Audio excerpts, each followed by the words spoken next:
Use the power of discovering new habits to create success in all areas of life.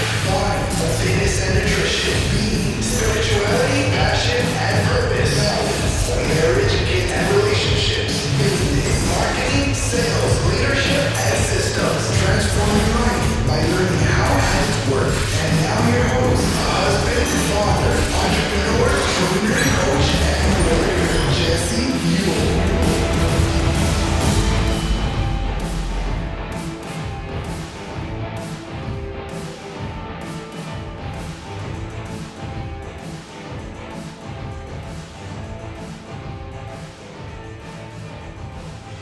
Welcome back to the Habit-Based Lifestyle Podcast. I'm your host, Jesse Ewell, and today we're going to be talking about the habit of sex and intimacy. This time, I have my favorite guest on the show, my beautiful, lovely, thoughtful, caring, hot wife, hashtag. Hey, what's happening? What's up? Are you excited? Yeah, Yeah. You look excited. What's going on with you? I'm excited. You're feeling blue that our little boo is going back to school or going to school tomorrow. No, she's going to have a blast. I'm excited for her. Our little almost 4-year-old daughter, Jocelyn's going to be starting school tomorrow, pre-K. Pre. And so, yeah, she's going to be. It's a big deal. Yeah, going to school 3 days a week. So you're feeling the stress. Well, not 3 days. She's going to be going like 3 days for, 3 hours? 4 hours. 5 hours. 9:30 to 1:30. Okay. Yeah. Not that you were counting. No. All right. So let's get on this topic of sex and intimacy. Well, let's talk about my thing that really I want to talk about on our podcast, because I want everyone to go back and listen to the podcast that you did with Sexy Susan, I think is her name, or Susan the Sex. Yeah, so if you guys are listening to this, if you go back 5 episodes, we had an episode with a sex expert, Susan Branton, and today we're just going to talk about it from kind of like listening to it and then applying it into our lives. And, you know, sex and intimacy in many of the couples that we talk to is an uncomfortable conversation. And it's not one that we had some like blueprint on. As much as marriage definitely doesn't have a blueprint, sex and intimacy between couples, there is no blueprint. Well, and I think it was incredible, and it's a great way to start. First of all, you asked her why she even got into it, and I find that fascinating. You guys have to go listen to it. I don't know facts, but I want to say she was married somewhere around 15 years. They lacked she lacked sexual desire, intimacy. Her and her husband started diving deeper into that, and it literally saved their marriage. Both entrepreneurs, both highly successful, and wanted to really, it was the last result for their marriage. And now they are, I want to say, how long has she been doing this? Over 15 years. Yeah, pretty close to. Right. So really it was kind of like, you know, turning your pain into your power, and how you get to share, and how, hey, me going through sex and intimacy with my spouse issues allowed us to explore how to get out of that. And now we're working with other people right, and on how to get out of that. A lot of couples we talk to, and a lot of issues that come up in marriage is intimacy and is sex. And as she stated, there is no blueprint, just like there's no blueprint for marriage. And she said anyone can go do the act of, you can insert in me, and we can go back and forth, and we can, roll around and change. But there's a deeper desire, and there is a lot more to it. Which was incredible. Yeah, so if you're listening to this, you can go back and listen to it, and we're going to have a similar conversation, but a little bit different with what we experience inside of, marriagehood and marriage boot camp, and then also some things personally that we've walked through, so you realize that you're not alone, and, many of the stories that you hear are probably very similar to yours. But let's talk about, couples when they have kids, a lot of times sex and intimacy is kind of the first thing to go. Right. It gets put on the back burner. And I can only speak from a mom's perspective of whether it's nursing or like a constant, like, serving the kids all day long, and they're like literally all over you, want your time, want your attention, want your energy. And obviously at the end of the day, the last thing, I mean, really the first thing you want to do is just lay down and check out. And so, yeah. And even in a hormone standard way, and going through those things and nursing and your hormones shifting and things changing, and it can be, there's a lot of changes going on for women. Yeah, but I think the biggest change that goes on once you have kids is the woman, her number one priority is to take care of the kids. Right. And a man's number one priority, in a sense, is to go hunt, i.e. go to work. And so your priorities don't really change. I mean, we've kind of talked about yeah, that. but what I'm saying is a man's priority is still to hunt and go out and produce and then come home, and he still expects his wife to be the same way. And then all of a sudden it's like she's paying attention to the kids, she's tired at the end of the night, and then all he's thinking about is, man, I want to have sex. And the wife's like, dude, hell no. Like, really? You have done nothing for me today, and now you want to stick your penis in my vagina? Yes. And and so I think, like, for couples is we have to back up and realize at that point, it's not that, the wife doesn't want to be with the man, right? But it's like the man has to begin to open the wife up to wanting him again, and him like also putting effort and time and energy and planning into his wife to know that she's valued for what she's doing. Well, for sure. Yeah. And I think that's the other thing is, as moms, we a lot of times feel like we've given all day. We're the cheerleader. We're the ones, definitely fulfilling the kids' needs, every way we can. So for a husband to then come home and look at it in a way of talking to us, connecting, fulfilling some of our needs, getting us into a place of relaxation and connection, it's a whole nother story. And she talks about this. Yeah. And one of the things that I've really learned over the last, maybe year or year and a half is really starting to understand what makes you really want to have sex, and how to strategically like kind of go about it, instead of like, hey, do you just want to have sex? Because yeah, hey, are you naked? Hey, do you have your clothes on? Hey, do you want to just do it tonight? And it's it's funny because we don't know. And that may work in the beginning. Like we may just be like, hey, get naked, and it leads to, but yeah, as time goes on, and I truly think it's about, the husband connecting with the wife and realizing that you guys are always on. Like the minute you think about it, you're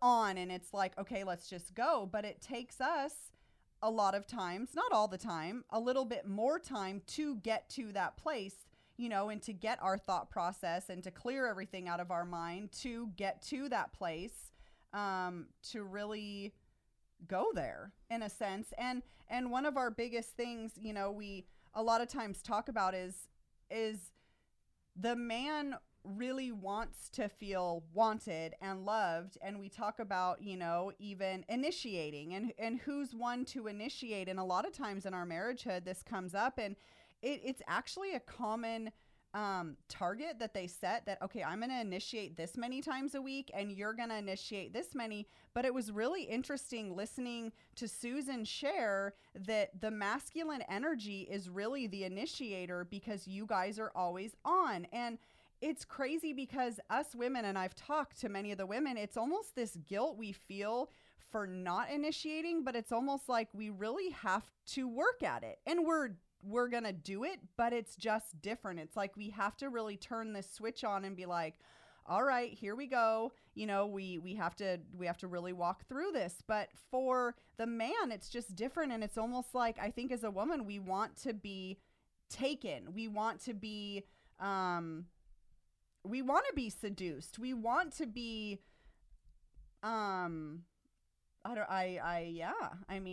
Well, let's think about, like, let's just talk about this. So the two primary needs of man is he wants to know he can please his wife, right, i.e. give her an orgasm. Yep. Because if he knows he can do that, then he knows his wife will want him. Right. He'll go to work with confidence. And if he knows his wife wants him, but they all kind of lead back to giving your wife an orgasm, to me.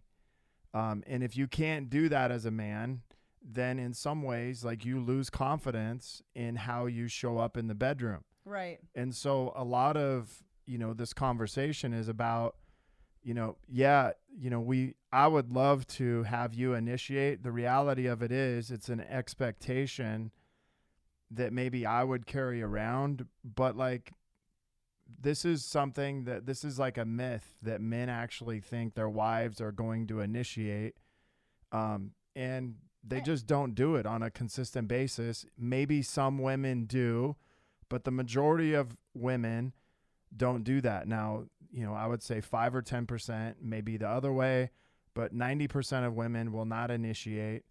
And if we're talking about married couples, after they have kids, on a consistent basis, I'm going to say 90% of women do not be the ones who initiate. And it drives most men crazy. But I will say this, like, guys, if you want it, learn to be seductive to where your wife wants to have it, instead of you just wanting to, like, hump her leg and get right into the sack. And those were the things that she talked about. She's like, you don't just lay down and grab her boob, like, right. or her butt.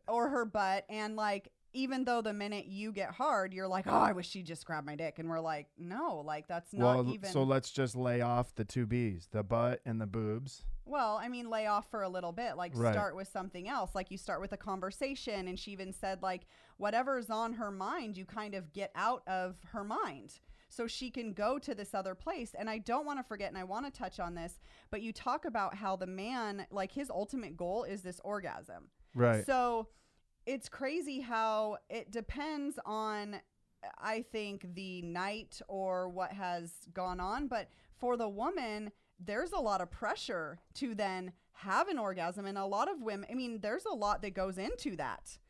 Yeah, well, what I mean by that is a guy wants to know, he can give his wife or please his wife in right. having an orgasm. It's not that, hey, we're having sex to see if you have an orgasm. That's not what I mean. Right, but what I'm saying is that's where she ultimately wants to get to. Right. But there is a lot of play that comes into that. Not a lot, but there is certain play that can, take that to another level or get a woman there. What I mean.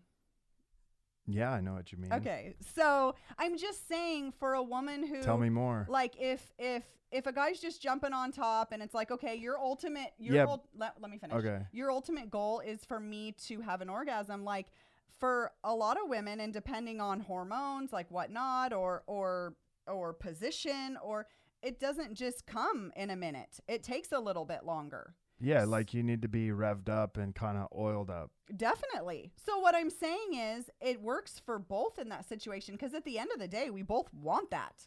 Yeah, and I also don't think that guys I don't think guys necessarily want to just jump into it. Right. But I think in some cases they may not know what to do. They get uncomfortable, and right. It's kind of like, okay, let's just get to it. Or, maybe the spouse is kind of like, okay, well, let's just get it over with.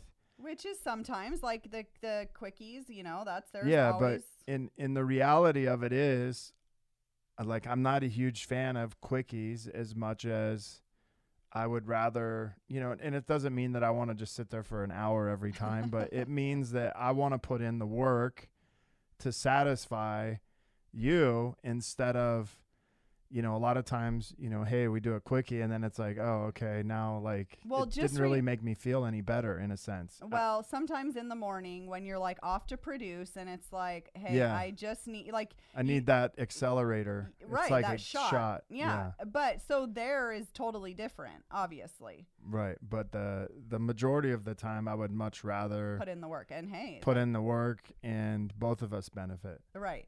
High five. Okay, so I was going to touch on something else. We talked about Well, you can touch me on something else. Well, God, I can't even think any longer. Well, and so the other thing for us, and I'm sure this so you're is talking about women. no, CEO us moms. is in you and I. Oh, okay. Just I'm talking here. So the other thing for us was communication. You don't know what I like or what's working if I don't communicate. Right. And that can be a really uncomfortable place for a woman, for a couple to, you know, to start. And we've kind of touched on, you know, having our sex challenges and doing stuff like that and asking questions. But I think that's another thing that couples really need to talk about more. Yeah, and so what that is, you know, in our program, we call that feedback, Right. offering up feedback and having a safe place to where you can be like, well, you can touch me here and I like it, or don't touch me here because I don't really like it.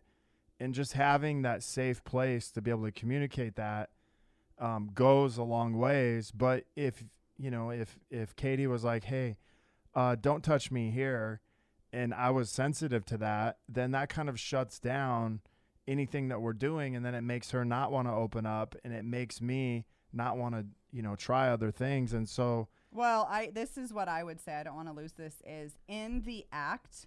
I think what I would suggest to women, because it's what worked for me, because a lot of times you may not want to say anything. All you have to do is you can grab his hand and move it to the side. You can move it up. Like there's times that I'm like, go here, go there. No, stay here. You know, and I think that sometimes it's easier to not talk and almost navigate it, you know, than it is to actually say it, because it is more comfortable that way.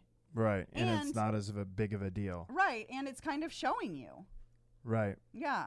So this podcast and what she touched on, and it was just truly incredible for me to listen to a woman speaking, like for one, just being the one interviewing her and being so interested in this, and that to me, it was a complete turn on that you're invested in learning this for us, for our marriage, and then us together. Like there's things that we can do to work towards our sexhood Goals.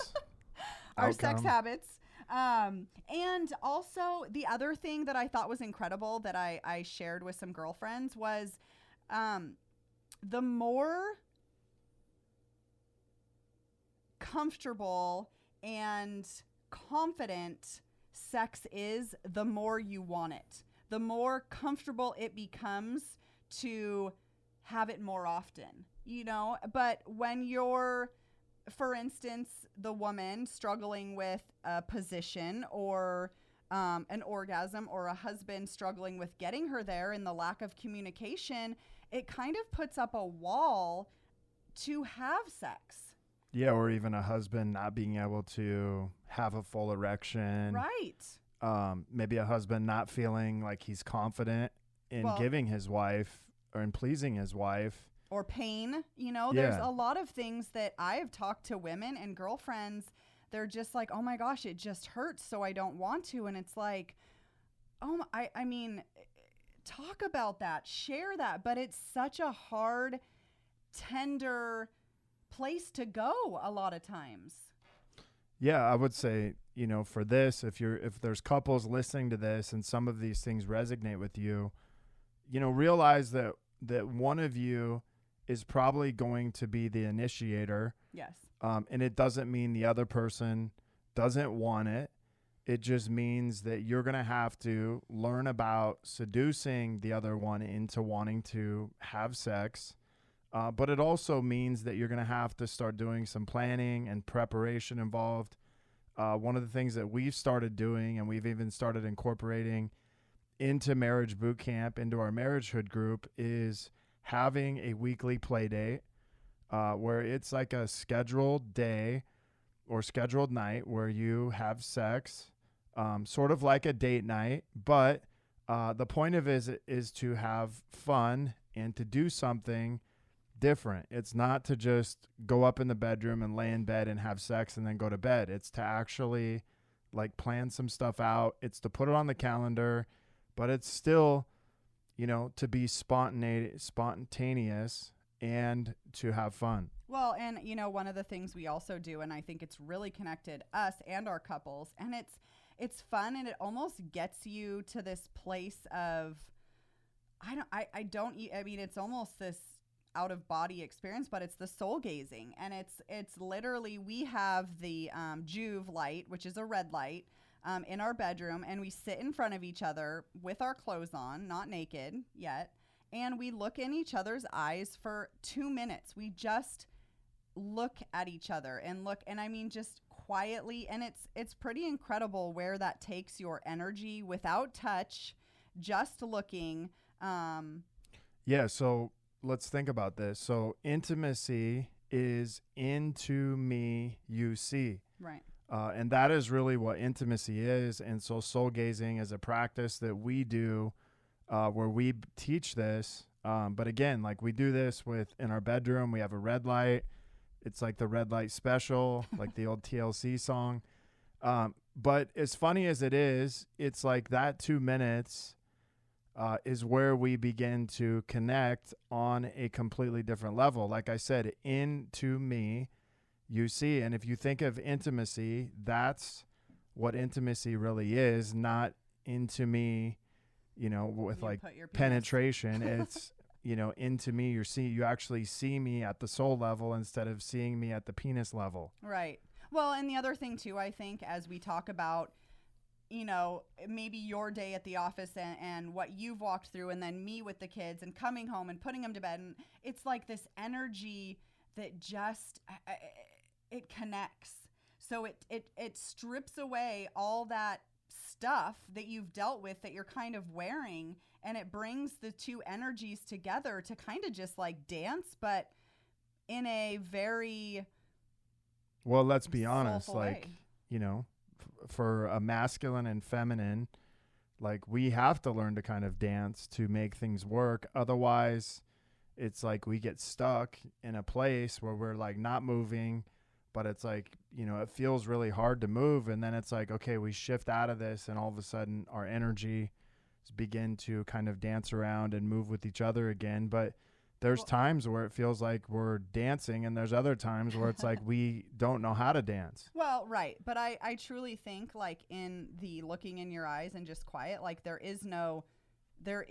it's just energy. It's like whatever we're putting off, it's not speaking, it's none of that, which usually when the different energies come out. And the other thing that I thought was really incredible, a lot of times when I think about intimacy or setting up this intimate night, we think about candles. Right. We think about there was none of that.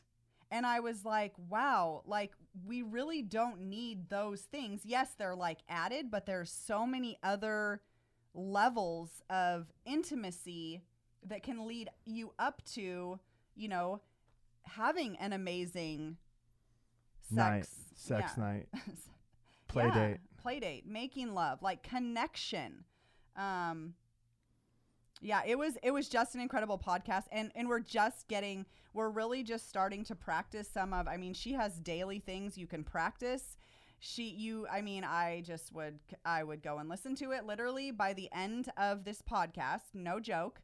She was talking about, Jesse had gone to get Bubba, and I was just kind of like picking stuff up in the house. And so she's talking to Jesse about like how you even hold your woman, in the beginning, like you know, and she starts talking about like Jesse's shoulder. She's like, and with your upper body, and literally I'm like, oh my God, like I am literally like ready to go right now. I mean, it was incredible to listen to it, to get this advice, and to be like, wow, It's so true. Yeah. So if you guys are listening to this, this is, a huge topic for couples, married couples, especially married couples with kids.